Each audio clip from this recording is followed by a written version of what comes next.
நமஸ்தே ஸ்கந்தாஸ் இந்த யூடியூப் சேனலில் இன்றைக்கி நம்ம ப்ரெசன்ட் டென்ஸ்னால் என்ன அப்படிங்கிறது தான் நம்ம பார்க்க போகிறோம். இந்த ப்ரெசன்ட் டென்ஸ் அப்படிங்கிறது பிராத்மிக்லேருந்து பிரவீன் உத்தராத் வரைக்கும் எல்லா கிளாஸஸ்க்குமே ரொம்ப அவசியமான ஒன்று. ஒரு சென்டென்ஸை இப்போ அவன் சாப்பிடுகிறான் அப்படின்னு நம்ம ஃப்ரேம் பண்ணணும் அப்படின்னா அதை மெமரி பண்ணி எழுதாமல் நம்மளாக ஓனாக ஃப்ரேம் பண்ணுறதுக்கு தான் டென்ஸுங்கிறத நம்ம தெரிஞ்சுக்கிறோம். இப்போ ப்ரெசன்ட் டென்ஸுக்கான அடையாள எழுத்து வந்து தா தே தீ தீன்னு இந்த அடையாள எழுத்தை ரூட் வேர்போடு ஆட் பண்ணும்போது நமக்கு ப்ரெசன்ட் டென்ஸ் கிடைக்கிது. அதாவது ரூட் வேர்ப் அப்படிங்கிறது எந்த வித டென்ஸையுமே மென்ஷன் பண்ணாது. அந்த ரூட் வேர்போட ஒவ்வொரு டென்ஸுக்கும் அடையாள எழுத்துகள் இருக்குது. அந்த அடையாள எழுத்தை சேர்க்கும்போது நம்ம டென்ஸாக மாற்ற முடியும். இப்போ நம்ம ப்ரெசன்ட் டென்ஸ்க்கான அடையாள எழுத்து தா தே தீ தீன்னு. இப்போ ரூட் வேர்ப்ஸை நான் சைடில் எழுதியிருக்கேன். ஆ, கம், ஜா, கோ, லா, பிரிங், கா, Singh, லிக், right, byte, chit, wood, get up.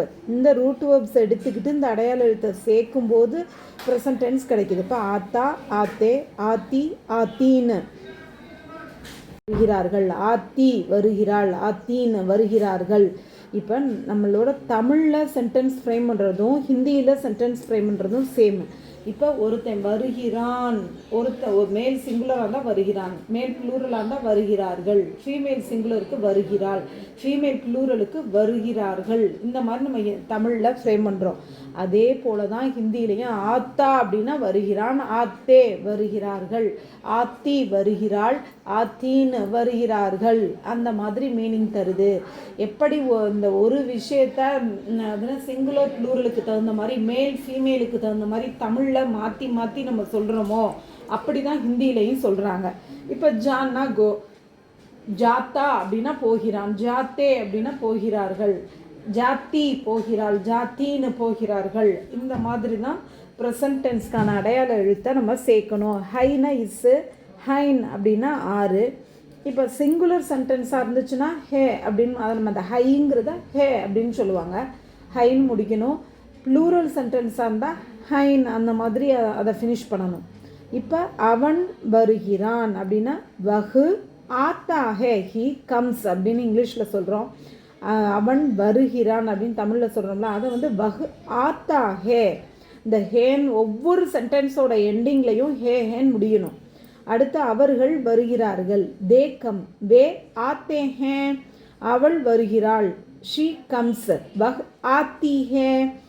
They come ஃபீமேலில், அவர்கள் வருகிறார்கள், வே ஆத்தி ஹே.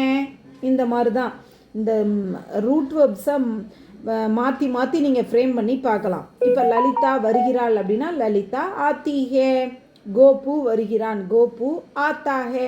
மெயினாக ஹிந்தியில் ஒரு மேல் ஜெண்டர்னாலே அந்த வேர்போட எண்டு வந்து ஆ, அந்த மாதிரி மேல் சிங்குலராக இருந்தால் ஆ அந்த சவுண்டில் இருக்கும். மேல் ப்ளூரலாக இருந்தால் ஏ அந்த சவுண்டில் இருக்கும். ஃபீமேலாக இருந்தால் அது சிங்குலர் அண்ட் ப்ளூரல் ரெண்டாக இருந்தாலுமே ஈ அந்த சவுண்டில் தான் இருக்கும். அது என்ன சவுண்டு? இப்போ லான்னா பிரிங்கு, எதுனா கோபு லஞ்சு கொண்டு வருகிறான் அப்படின்னா கோபு லஞ்ச், லாத்தா ஹே, லாத்தா அந்த சவுண்டை பாருங்கள். கொண்டு வருகிறான் மேல் சிங்குலருக்கு, லாத்தான்னு ஆ சவுண்டு வருது. இப்போ அவர்கள் லஞ்ச் கொண்டு வருகிறார்கள், வே லஞ்ச் லாத்தே ஹே. அந்த வேர்பை பாருங்கள், லாத்தே ஏ சவுண்டில் இருக்குது. ஃபீமேல் இப்போ லலிதா லஞ்ச் கொண்டு வருகிறாள், லலிதா லஞ்ச் லாத்தி ஹே. அவர்கள் லஞ்ச் கொண்டு வருகிறார்கள், வே லஞ்ச் லாத்தி ஹே. அந்த மாதிரி தான் நம்ம ஃப்ரேம் பண்ணணும். வேர்பு எது வேணாலும் இருக்கலாம். ப்ரெசன்ட் டென்ஸாக மாற்றும் போது அதுக்கான அடையாள எழுத்து, நீங்கள் ப்ரெசன்ட் டென்ஸ் அப்படின்னாலே இனிமேல் உங்களுக்கு அதுக்கான அடையாள எழுத்து தா தே தீ தீன் ஹை ஹே இது உங்களுக்கு மைண்டில் வந்துடணும். இதை வச்சு தான் நம்ம ப்ரெசன்ட் டென்ஸே ஃப்ரேம் பண்ணணும். தன்யவாத்.